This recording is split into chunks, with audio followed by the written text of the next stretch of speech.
Hey ladies, this is Mokomami here bringing you another video. And in this video, I'm going to be covering the secret and strategic lives of swirlers. It seems as if in the YouTube space that most of the people speaking on Black women in hypergamous swirling relationships are actually not living the lifestyle. You can sort of see that they may be using other Black women's hypergamous IR marriages or dating as ammunition for the gender war and not really interested in giving Black women the strategy and the tools to actually get the life they want, if that is in fact what they want. So what I'm going to do is just going to point out three examples of Black women who I think really do deploy strategy, but at the same time, because they move in silence and they're very strategic about how they deal with the details of their personal life, you really have to read between the lines and notice the discretion in which they handle themselves and their personal life. The first strategic swirler who I would like to bring up would be Supreme Court Justice Ketanji Brown Jackson. Ketanji Brown Jackson attended University of Georgia and Harvard, where she served as editor of the Harvard Law Review. Ketanji Brown Jackson had a very lucrative and promising career in private equity law, but saw that it wasn't giving her the exact work-life balance she wanted. Therefore, she moved into the federal court system, where she knew she would have weekends off, as well as federal holidays, and then moved her way up through the federal clerkships into eventually being appointed attorney for the District of Columbia, and then newly appointed to the Supreme Court, the highest court in the land.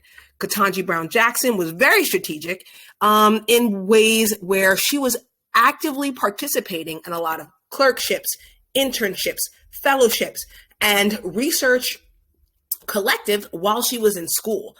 This allowed her to be able to meet a lot of ambitious, hardworking, and incredibly intelligent men and have those men in her circle. Ketanji Brown Jackson was able to really use a lot of her feminine charms to use it to network and to grow in her career and in her personal life simultaneously. So ladies, I have encouraged you multiple times to make sure that you're getting things like academic support, social support, and exploring a lot of your artistic talents, as well as being active out there in cultivating your career as well as your social life while you're in college. Make sure that you're going to happy hour with a lot of your coworkers that you're getting those great internships with, but still make it a point to be at the football games and at the great alumni events. You really want to make sure that you're keeping in contact with a lot of the people that you go to school with, and exchanging social media, because believe it or not, despite what Black male YouTube says, these men don't have tons of options, right? A man's social circle decreases dramatically after the age of 21. And if he's a college student, 23. In fact, his social circle gets cut in half and then declines steadily after that. So that women who are kind of in his circle, on his roster, and in proximity to him have actually better opportunities and better choices, especially if that man is ambitious and career driven and very focused. Think about it. You want to position yourself with those men that you're in biology, chemistry with. This is something I told my students, and engineering, those students that you're in those classes with initially, you want to keep in contact when they go on spring break, during holidays. Send them that happy birthday text to make sure that you're always in orbit of these men, so that when they start looking for relationships, you're still kind of on the radar. So these are things that you want to do a lot as their social circle begins to shrink. You want to make sure that you insert yourself. Also, make sure that you're still keeping in contact with your female friends. You never know who has a brother, a cousin, neighbor, or who has a spouse that has a friend. Because believe it or not, when we talk about the top 3 ways people meet, about 30% of all people meet through friends. So you make sure you want to keep that social circle open and ever evolving while you're in school, just like Ketanji Brown Jackson, who just really kept her options open, her mind open, and her social calendar open, even though she was in very demanding programs. This allowed her to meet her physician husband and create a life that she really was proud of. The second strategic swirler that I'm going to bring up is Octavia B. As we may have seen in Octavia B's last upload, we knew that she is in a relationship now. She just got flued out by her boo, and she only showed very snippets of like his hands and mentioned very vaguely that now she is seeing someone. So again, moving in silence, but moving nonetheless. Notice how Octavia B used her clapbacks of the manosphere in a very strategic way. One probably had to be the video that she did with the wigs, with the whole "we do not care," right?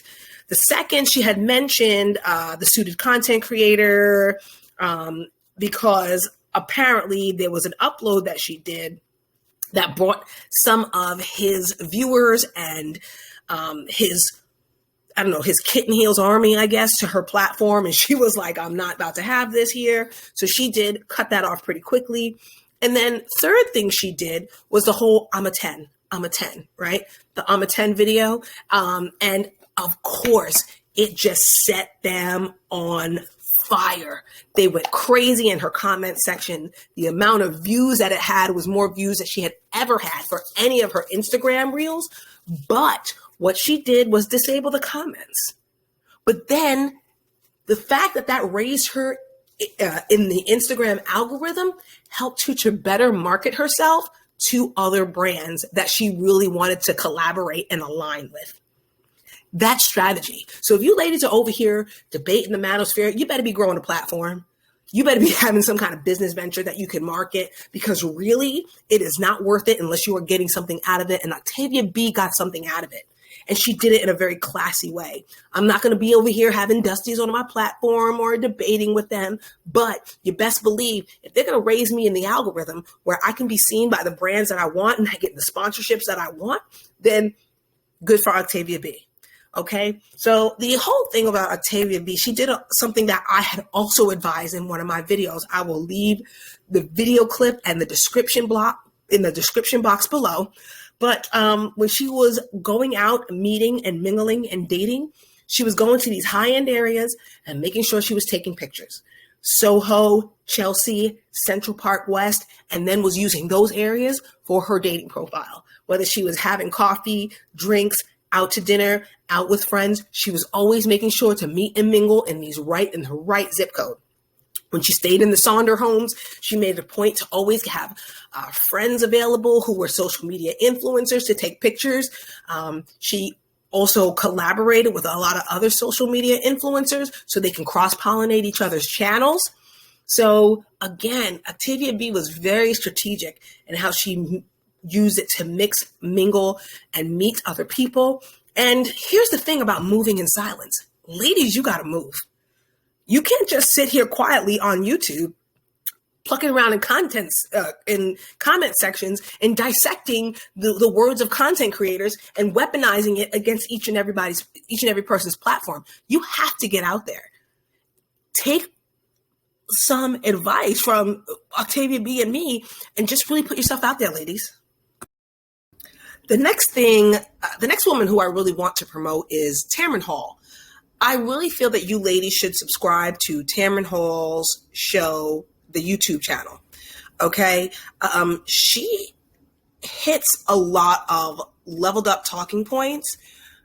She features a lot of high achieving Black women, and she does give a platform to Black women in swirling relationships, even though she's very private about her own.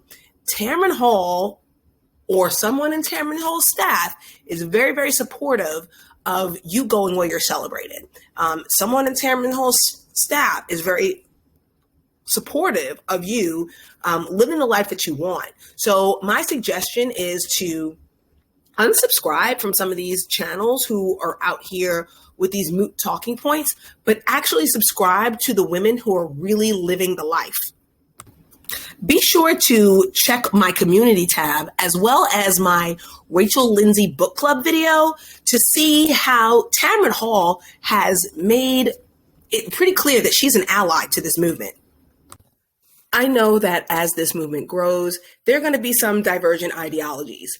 And I think that every single woman, every single content creator has a place, and they have a valid point. I also know that those women who really focus on airing their grievances and giving an opportunity for other Black women to air their grievances, they serve a purpose and they serve a role. But then when it's time to really deploy that strategy, those of us who have the experience and the lifestyle can really deploy some of those tips as well. So I think there's room for all of us in this movement. I think that we have such a wide variety of voices, and I think that every single one of those.